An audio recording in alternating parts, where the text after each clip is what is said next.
High, আপনি কি dead leg syndrome সম্পর্কে শুনেছেন? শুনতে ভয়ঙ্কর মনে হলেও এটি আপনার ভাবনার মতো ভয়ঙ্কর নয়।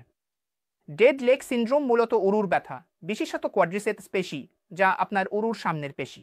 এটি সাধারণত পেশিতে সরাসরি আঘাতের পর ব্যথা হয়, বা এটি পরোক্ষ আঘাতের পর পেশির আঘাত হতে পারে। এর কারণগুলি কি কি? কিন্তু আরও গুরুত্বপূর্ণ হল রোগীরা উরুর চারপাশে ব্যথার অভিযোগ করেন এবং তাদের স্বাভাবিক কাজকর্ম করতে সক্ষম হন না। আপনি নিশ্চিত করুন যে আপনি একজন বিশেষজ্ঞ, বিশেষত ক্রীড়া চিকিৎসককে দেখছেন এটি সম্পর্কে আরও বোঝার জন্য এবং আঘাতের স্তর এবং আঘাতের মূল্যায়ন করতে একটি এমআরআই দিয়ে আরও মূল্যায়ন করে পরিচালনা হবে। বিশ্রাম নেওয়া, বরফ প্রযোগ করা, প্রদাহনাশক ওষুধ গ্রহণ করা এবং 3 থেকে 4 সপ্তাহের পুনরুদ্ধারের পর সঠিক পুনর্বাসন শুরু করা এবং নিশ্চিত করুন যে আপনি 2 থেকে 3 মাসের মধ্যে আপনার শক্তি প্রশিক্ষণে ফিরে আসছেন। ধন্যবাদ।